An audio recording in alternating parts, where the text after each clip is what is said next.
So the Biden administration has punted a dispute within the solar industry by basically suspending American trade law for 2 years. We're going to dive into what happened here with executive editor at the American Prospect, David Dayen. He joins us now to expand on what happened. So you wrote about this recently. You've been covering it for a while. Kind of set the stage for us. What was this kind of circumvention investigation that was suspended by the Biden administration? Right. So you have to go back to 2012 when the Obama administration put anti-dumping duties on several Chinese companies for selling solar panels into the global market well below cost. And almost immediately after that happened, solar imports from 4 Southeast Asian companies spiked, went way up, and almost at the same rate as Chinese imports went down. So you don't have to be a genius to figure out what probably happened here is that there was a transshipment of these components, and then something was done with them in the Southeast Asian companies, and then it was moved on into the United States. So at any time, because of this anti-dumping order, any domestic solar company could, in what is sort of a quasi-legal process, initiate an investigation that the Commerce Department, through the International Trade Commission, has to look into.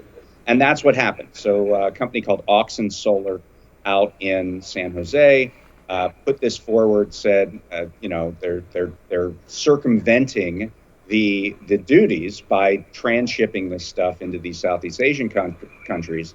And so the investigation for that is ongoing. And where do you expect it to go going forward now, 2022? What can people expect from the investigation? So it's still ongoing, but this week, the Biden administration, after a lot of criticism from a corporate lobby called the Solar Energy Industries Association, as well as members of Congress who said this is destroying the domestic solar installation industry in this country. So the Biden administration kind of made this compromise. And he said, okay, we're going to do some things to try to boost domestic solar in the future. But for the next 2 years, whatever the Commerce investigation turns up, we're not going to have any penalties.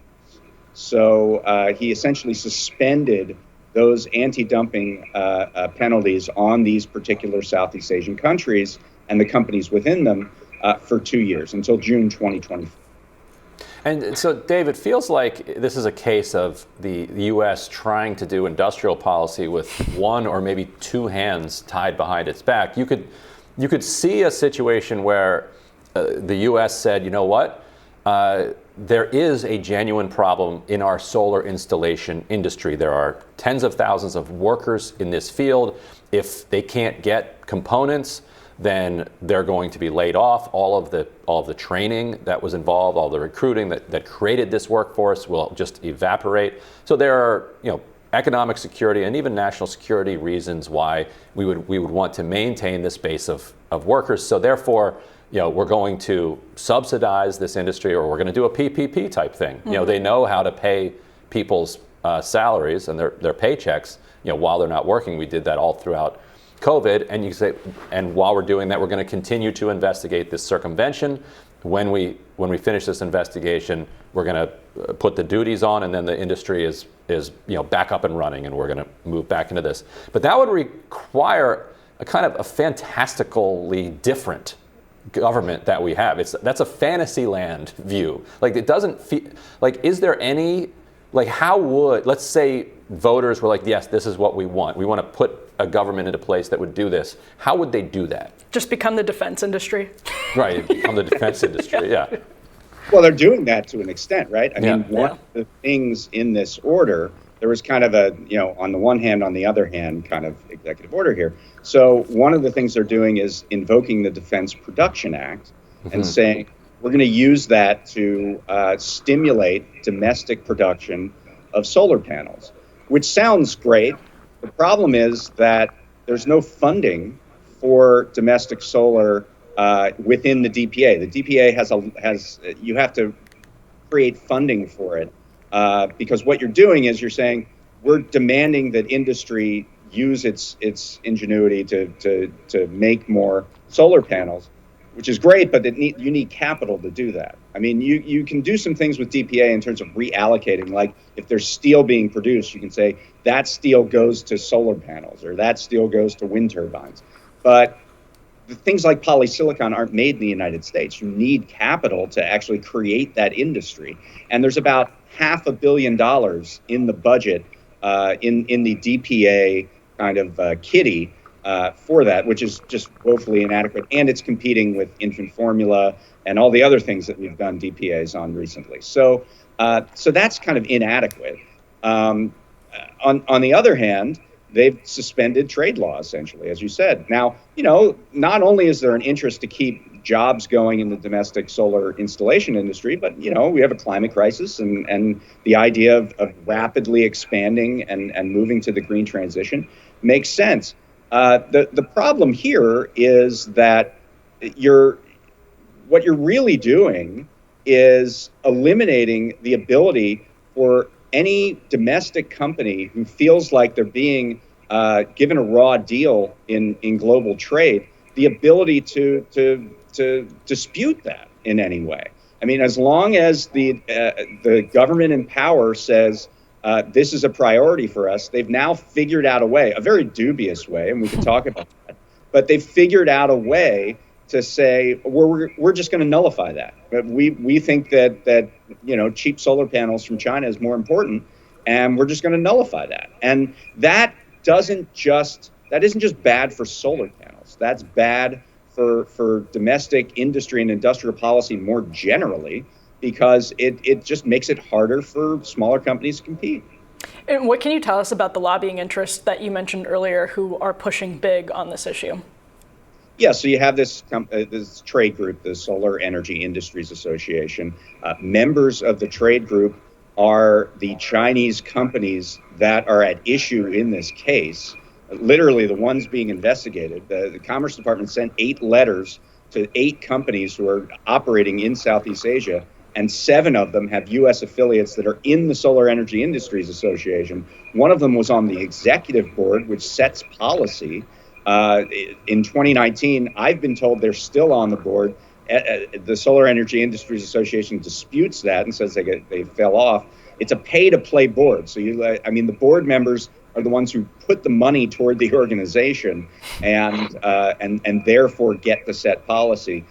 Every time there's this kind of dispute around domestic solar, SEIA seems to take the side of cheaper solar panels from abroad rather than building domestic industry. And I mean, we've just been through a pandemic where we learned the dangers of centralizing production in one part of the world. And now we're prepared to substitute oil that comes from hostile rogue nations in some cases for solar panel components, 99% of which is made in another hostile power in China. And the climate question is an interesting one. So let's say that your number one issue is climate. The fact that these Chinese companies are kind of boycotting sending panels over to the U.S. and sending them to Europe instead, where they're getting a markup there, shouldn't actually matter to you if you're a climate activist. It's still a panel getting set up displacing fossil fuels. It doesn't matter where in the world that is happening. And in fact, if it then forces the Western Hemisphere, Mexico, U.S., Canada, to develop a solar manufacturing capacity, then that actually is better for the climate because you're producing more. Like the U.S. outbidding and using its imperial power to suck up all of the solar panels isn't necessarily bringing us closer to the climate transition. It'd be nice for us. We'll feel good about having more solar panels, but if it's at the expense of the rest of the world, and if it's being done by burning cheap, dirty coal in Western China, maybe there's some net benefit there in the long run because the panels will run long enough. But it certainly isn't the kind of thing that's going to get us where we need to be.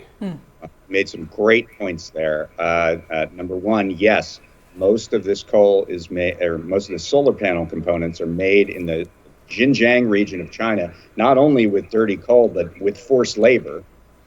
We have a bill that came into law that was passed almost unanimously by Congress called the Uyghur Forced Labor Protection Act that's supposed to ban any goods that originate from China in any fashion. So these solar panels are supposed to be blocked at the border anyway, and we'll see what happens. That's supposed to come into place in the next couple of weeks. The second point you made, which is really super important, that Europe, because of the war in Ukraine, is desperate for a new kind of energy source. And they have doubled their spot rates to buy these solar panels from these various countries. And so, yes, there isn't a net loss. The panel is being installed. And climate is a big part of SIA's argument, saying that this is a disaster for the climate. It isn't. Their argument is really an America First argument. Their argument is saying that we need the panels, not Europe, and this is a disaster for us specifically. We won't reach our climate goals, is how they put it. And but if the planet is reaching closer to those climate goals, then what is the net loss? I agree with you. And if it spurs domestic production, all the better. So yeah, there are some arguments that are a little spurious that are being thrown around by everybody. But the larger point is that now we have this thing in place where for the next 2 years, solar panels made with dirty coal, made with forced labor, are going to be allowed entry into this country. Dave, thanks so much for joining us. Important story. We're gonna keep on this. All right, thanks a lot. And we'll have more Rising right after this.